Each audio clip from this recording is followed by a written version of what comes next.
Hola, muy buenas tardes. Soy el estudiante Quiroz Bravo Yandri Fabián. Pertenezco a la Escuela Superior Politécnica en Manabí. A continuación les voy a mostrar una pequeña clase. Somos el grupo número 1, conformado por Karen Zamora, Perina Vega, Estefanía Rosado, David Vargas y Lady Macías. Nuestro tema a tratar es cinemática en primera y en segunda dimensión. A continuación les voy a dar a conocer una pequeña introducción. La mecánica estudia la cinemática y la dinámica.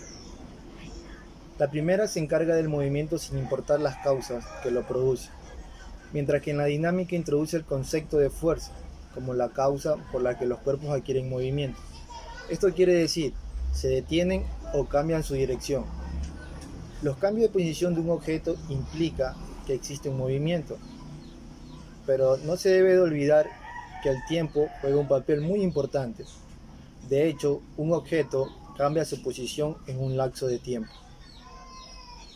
Hola, soy Pirina Alexandra Víez Quiñones. Mi tema que me tocó es movimiento rectilíneo uniforme.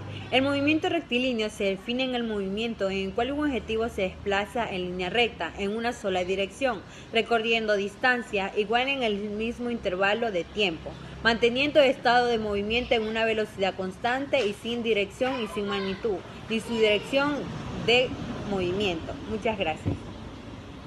Hola, mi nombre es Caterina Susana Rosado. Mi tema es movimiento rectilíneo uniformemente variado. Se puede decir que la diferencia del movimiento rectilíneo uniformemente que la distancia recorrida son iguales por cada intervalo de tiempo. Igual al movimiento rectilíneo uniformemente variado, la distancia recorrida son diferentes por intervalo de tiempo. Igual a esto hace que la velocidad varíe en su modo rapidez y la razón de esta variación de velocidad por unidad de tiempo se llama aceleración. Hola, mi nombre es Karen Zamora y voy a hablar sobre la caída libre. La caída libre es un caso particular de movimiento rectilíneo, uniformemente variado. Es cuando un cuerpo se deja caer libremente en la cercanía de la superficie del planeta. Un cuerpo que se deja caer en el vacío se desplaza en una línea recta vertical, con una aceleración constante, la cual se conoce como gravedad G, lo que produce que el módulo de la velocidad aumente uniformemente en el transcurso de la caída. Como ya pudieron ver, hablamos de cinemática en primera dimensión. Ahora lo que vamos a hablar es cinemática en segunda dimensión. Acompáñenme a ver una pequeña introducción. No todo se mueve en línea recta. En la naturaleza muchos cuerpos y partículas se mueven en dos o tres dimensiones, donde la velocidad y la aceleración no están en la misma línea de acción. Pero muchos de los movimientos de los cuerpos pueden ser estudiados con buena aproximación, es decir, en dos dimensiones. Por ejemplo, cuando orientamos un chorro de agua hacia las plantas para regarlas, cuando se observa el chorro de agua que sale por un orificio, cuando un deportista lanza una jabalina en una competencia, cuando un bote intenta cruzar un río, cuando analizamos el movimiento de las ruedas de un auto, todos estos son ejemplos. A continuación, le vamos a explicar un poco más a fondo. Soy David Vargas y les vengo a hablar sobre el movimiento parabólico. El movimiento parabólico se corresponde con la trayectoria ideal de un proyectil que se mueve en un medio que no ofrece resistencia al avance y que está sujeto a un campo gravitatorio uniforme.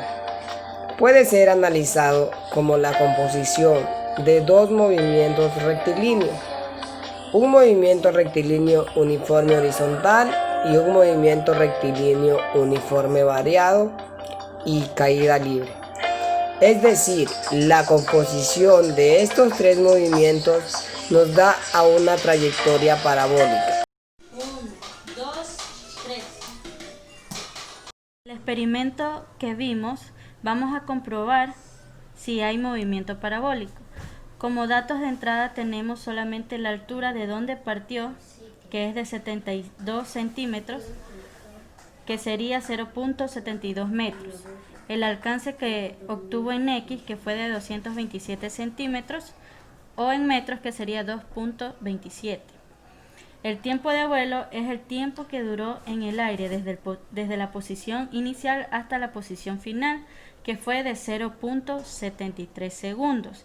Entonces, para comenzar, hay que calcular la velocidad inicial en X, y vamos a usar esta fórmula, que es el alcance máximo en X sobre el tiempo que duró en el aire. Entonces aquí como dato tenemos la fórmula y reemplazamos valores. Aquí está en metros porque vamos a trabajar en el sistema internacional. Entonces aquí esta división me da 3,10 metros sobre segundos. Ya calculamos la velocidad inicial en X, ahora vamos a calcular la velocidad inicial en Y.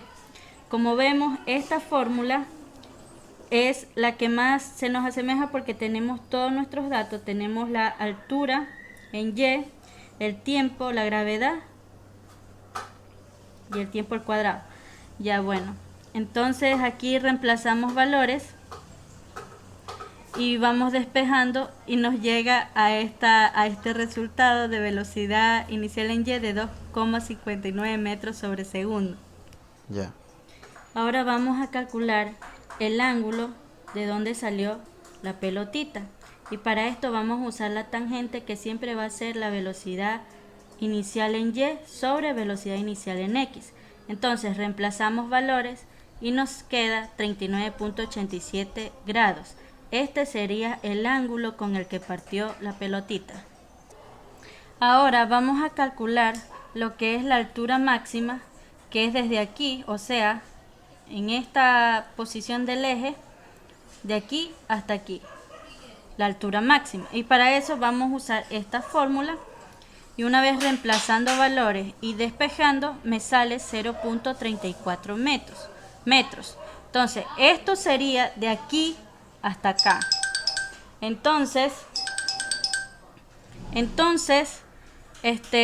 la altura total máxima sería sumar 0.72 metros más 0.34 metros, que sería 1.06 metros. Ahora vamos a calcular el tiempo que fue desde la posición inicial hasta la altura máxima, y para eso usamos esta fórmula de aquí. Entonces, reemplazando valores y despejando, se obtiene este resultado, 0.28 segundos. Ahora vamos a calcular el alcance máximo que obtuvo desde aquí hasta aquí, pero en X, que sería el siguiente. El alcance máximo, multiplicamos esto y nos queda 0.86 metros. Eso quiere decir que de aquí a aquí tiene 0.86 metros.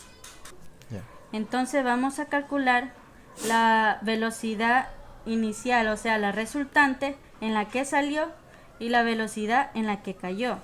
Entonces, para esto nosotros vamos a aplicar teorema de Pitágoras. En la que salió me queda 4.03 metros sobre segundo, y en la que salió 4.73 metros sobre segundo. Hola, ¿qué tal? Mi nombre es Lady Macías y voy a hablar sobre el movimiento circular uniforme.